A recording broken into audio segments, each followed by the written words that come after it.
Okay, I'm glad to be here today, and I hope your expectations aren't excessive. Just enjoy the weather. If nothing else, that's a good reason to be out here today. Now, I have been interested in cemeteries for my whole life, and I always say that probably the best maintained cemetery in Washington County is Eicher. It is just fantastic.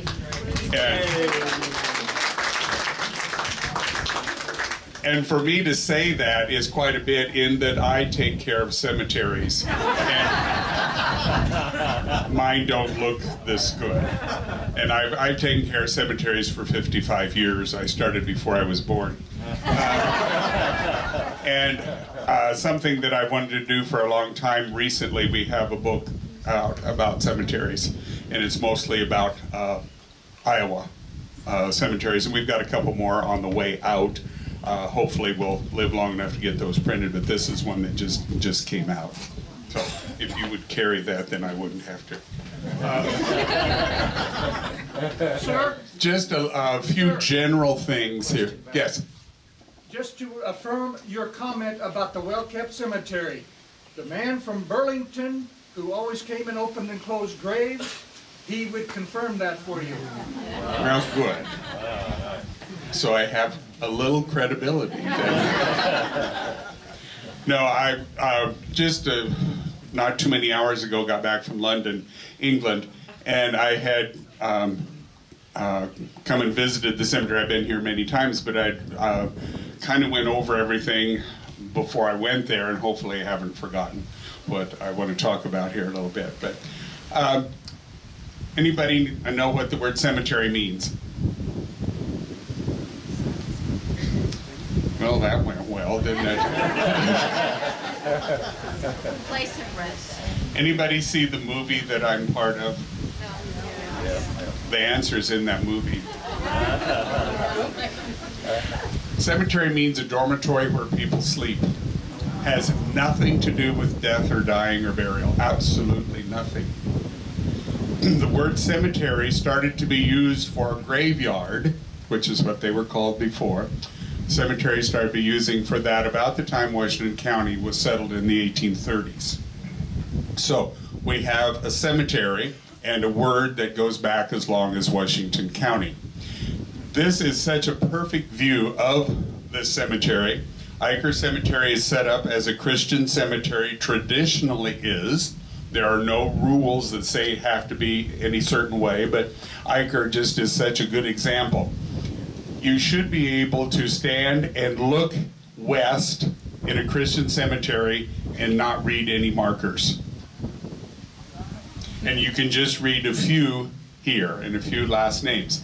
You should be at the west looking east in a Christian cemetery to read the marker, because the marker should be at the head of the grave.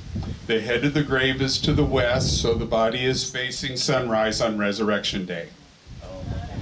Now, many cemeteries don't or can't do that, but this cemetery is such a marvelous example of that, that you can read it from the west, and from the east you're looking at the back of the markers. The rows in a traditional Christian cemetery should go north and south. The graves go, as we said, east and west, with the head of the grave to the west. Okay. Any questions while we're here in one tight group and enjoying a breeze before I get started here? Are there chairs out there? There are stones. And, you know, it's interesting, traditions we have in cemeteries, you know, don't walk on a grave. Well, most cemeteries, you don't know where the graves are. I figure if you're in a cemetery and you're enjoying being there, don't worry about walking on a grave. You're honoring those people by being there. And the reason for not walking on a grave was that there used to be wooden boxes for the grave liner, and at some point that box, with a little extra weight, collapsed. And it was not a good thing to be the person that collapsed it. And so that was how that tradition got started. And one of my favorite cemetery stories was just right close to here in Crawfordsville, when there was a grave open for a burial the next day, and a group of young men who had been out and perhaps imbibing a little. Apparently people used to do that. And they were cutting across the cemetery after dark, after somebody else had just crossed the cemetery and fallen into the grave. And when they got there, this person crawled up out of the grave. And I always wondered if that prevented some alcoholism problems later on. Now, I'm sure that would not have happened at Eicher, because some of the things that made that possible would never have occurred here. Okay, now, I have here two highly scientific devices that sometimes people misunderstand and such. I want to explain them. These are things of my own manufacture, and they're available. $30 a pair after the demonstration. And if you think they just look like coat hangers unraveled, probably not. Actually, they are. But what this does, it's a scientific thing of determining the magnetic field. The magnetic field was set up at creation. It's what turns the dial on a compass. How many people have used a compass? How many people are afraid of a compass? You shouldn't be. This is no more scary than using a compass. Now, the magnetic field, as we say, lines up with the magnetic pole, and if you dig, you alter that magnetic field. So, we don't know whether it reestablishes itself, and if it does, it's over a very long period of time. So, I will take these and we'll show you how it determines the magnetic field. I've never done it here, so this will be an adventure, and I'll have my cousin Ann hold this.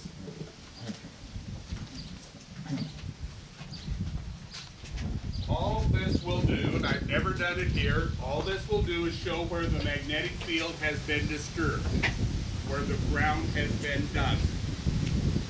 Some people call it witching, that upsets people. I call it surface mapping. All it does is show where the magnetic field has been disturbed. So apparently at some point there's been digging right here. Okay, is that spooky? Do that again, Mike. I can't. Just walk up to it again and watch. Okay.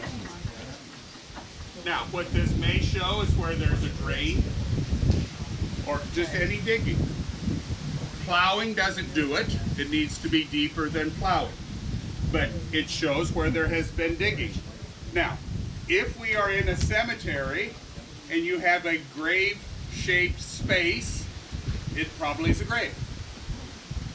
You can tell the size of the grave. You can tell whether it's an adult or child. There are people that say they can tell whether it's a man or a woman. Be nice to them. They have problems. All this does is show where there's been digging. So it has nothing to do with gender. So there's something there. There's something here. There's something here. And those could be tile or something that comes out from the church. It just shows where there's been digging. Now, if you dig a hole and you fill it in, this will still show it. It shows where the digging has occurred. It doesn't say in the cemetery, if you move a grave, you still find that grave. Because all it does is detect digging. And we'll do some of this out here. So that's what I'm doing, is just digging. So I'm not searching for your grandmother or something, even though she may be here. This is just going to show digging. But it is marvelous to map cemeteries, and I do a great deal of this kind of thing. And when I was teaching, and I would show this to students, and I said it's fun, and I have done a great deal of it. If any of you have ever been where 218 and 34 come together at Mount Pleasant, that really weird intersection there, my son and I planned that intersection. And the reason for it is the DOT bought a farm many years ago to put that intersection on. After they had had the farm for 20 years or something, they found there were 2 cemeteries on the farm. So they called me, and Adam and I went down and we mapped the cemeteries. There were no markers on the surface. And so that intersection is planned around 2 cemeteries, is the reason that it is kind of an odd intersection. And I've asked them for years to put up signs to say that there are cemeteries there. That would relieve them of all this, why is this such a bad intersection? But they haven't put up the signs yet. But anyway, it is very, very valuable for lots of things. People buy farms and we map the tile and things. So it's something everybody can do. I've never had anybody that's been not able to do it. I always thought I should have made it very difficult, but it isn't. But when I map cemeteries, I've had students say, now, what do you get paid for doing that? And I say, usually it's about $300 an hour. So they all want to grow up and follow coat hangers around. And I said, it's fine, but you don't get many hours. But what I've mapped for a number of counties, especially rural cemeteries, but they can sell 2 lots and get the money back. And we can usually map pretty quickly. But, okay, any questions? Okay, you can see a few markers here with names and dates on the back, but very few. I was very surprised in going through the cemetery at the number of war casualties here, because I expected, especially in World War I, that there would be more conscientious objectors. But there are several markers here of people who died in World War I, some from the Civil War, and all conflicts from then on. So, if you want to follow, we'll start going through here.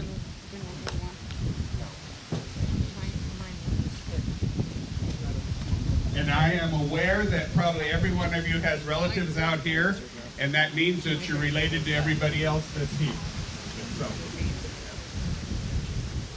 with this size of a group, it's going to be a little bit difficult to see some of the things that I'm pointing out here, but we'll try. In our book, we try to cover the symbols that are put on grave markers. Nothing is on a grave marker by accident. Everything is there for a reason. Most of the time, we're not aware of that, but this marker here is just an excellent, excellent example. We have a book. Now, this can be the book of life. It can be a Bible. This one is not identified. If it's the book of life, it can be closed or open. Some people say if it's closed, that means that your life history is not for everybody else's business. Some will have it open that says, I have nothing to hide in my life.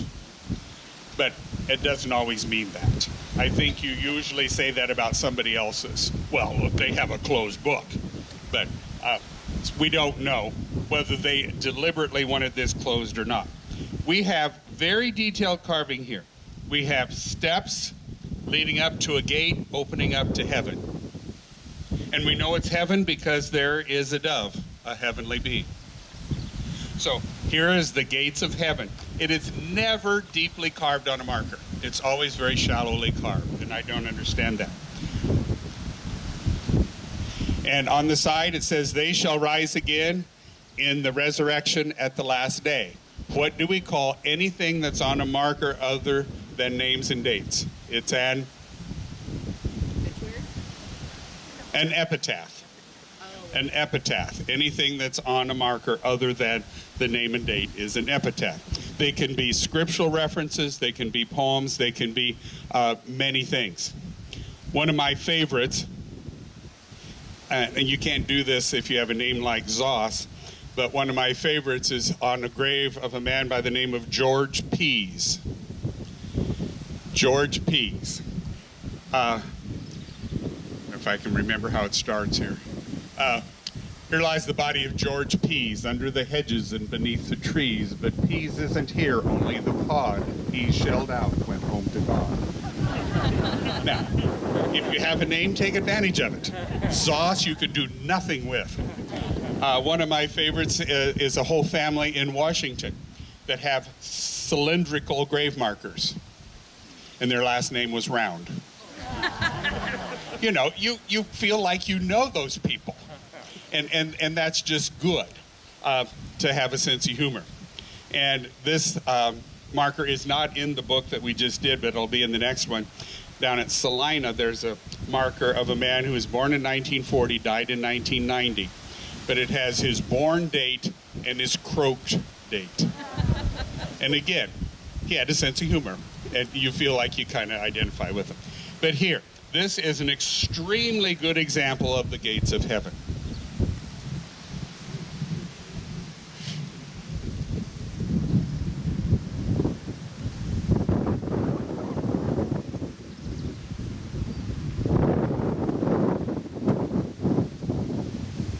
Okay, here we have Eicher, and he was a soldier in World War I, entered July and died in October of 1918.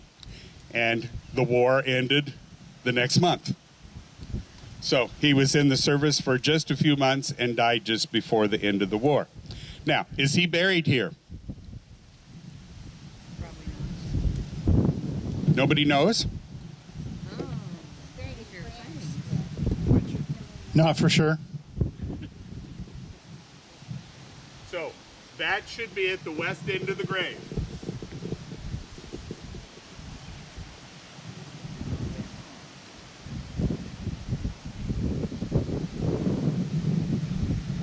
Grave, two graves.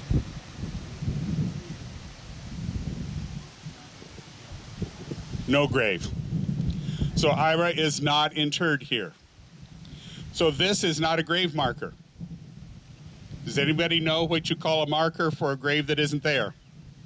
Memorial? Can be a memorial. There's a word we don't use very often unless you do crossword puzzles. Cenotaph.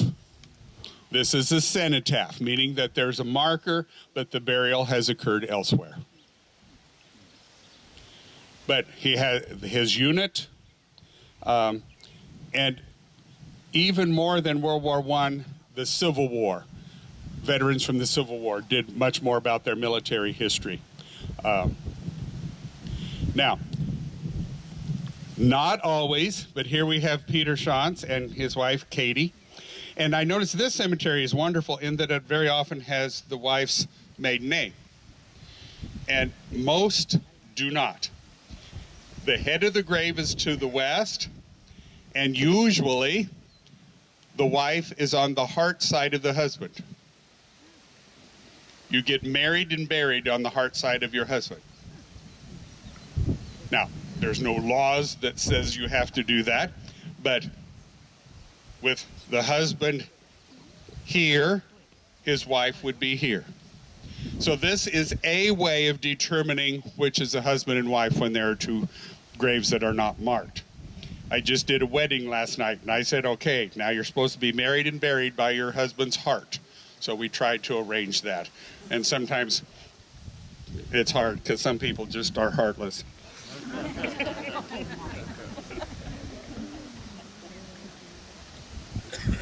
Okay, here something that has just been done in the last few years where it gives children's names, and that's so valuable. There are ones here that not only give children's names but give parents' names, and that's just another reason why this is such a wonderful cemetery. Henry, just look around, and if you have a question, ask it. Hey, Mike, Yes. husband and wife are reversed here. Yep. There's no law, but traditionally we would say very good. I'm real glad for that. Okay. Elizabeth, wife of Joseph Mast, died 1887. She was 24 years old. 7 months, 13 days. A woman who died in the 1800s usually did not have her name on a marker unless there was a man's name also. She had to be the wife of somebody, the daughter of somebody, or the sister of somebody, because it wasn't proper for a woman's name to be on her own grave marker alone. And you'll find that. Okay, also, you normally didn't have a birth date until after 1900. You had a death date, and then you had to use math. Subtract 24 years, 7 months, and 13 days to find the birth date. And usually you could be within 2 or 3 days, depending on how they figured that. But this is very typical. We have Elizabeth Mast, and she was the wife of Joseph Mast. Joseph Mast and wife number 2. Now, there are more, or that same scenario is repeated more in this cemetery than any other I've ever seen. You'll have wife and 2 husbands, husband and 2 wives together. Louis Ridner, and he died in 1901, but he died before he had a birth date. And Elizabeth, his wife, again, sometimes it would have Louis Ritter, his dates, and then it'll have Elizabeth, wife of Louis. I've seen Louis, or the man's name, as many as 3 times on the same grave marker. Now, you would think he would not be buried with somebody else's wife, but you would need to put that on there. But here, see, she died in 1923, so then they started putting birth dates on. This would be Elizabeth, and probably these would be children. And yeah, the father's over there. Also, where do you suppose people show off the most? And that's cemetery. Best example, go to Elm Grove Cemetery in Washington, drive down the center avenue. The biggest markers are right by that, and they get smaller the farther away you get. Here, you just have big ones all over because everybody's in sight of everybody else. More showing off in a cemetery than anything else. Now, I'm sure we don't do that anymore, but they used to do that. Raised letters, much more expensive than incised letters. So, we are rich enough to have raised letters. See, this would have been done when, carving, a lot of it was done by hand. And if you chipped off a little bit, you had to start over. So this was more expensive. Why did they do the father and mother thing? Used to be, this is the family marker. Oh. And then there would be headstones. Now, I don't know that there are any in this cemetery, but there used to always be footstones also. And when lawn mowing, there's a few. Yeah, there's not many. I thought there were a couple. But most cemeteries pull footstones because of lawnmowers. Don't like to go around footstones. But there used to be a stone at the end of the grave as well. Okay. Again, if you have questions, ask.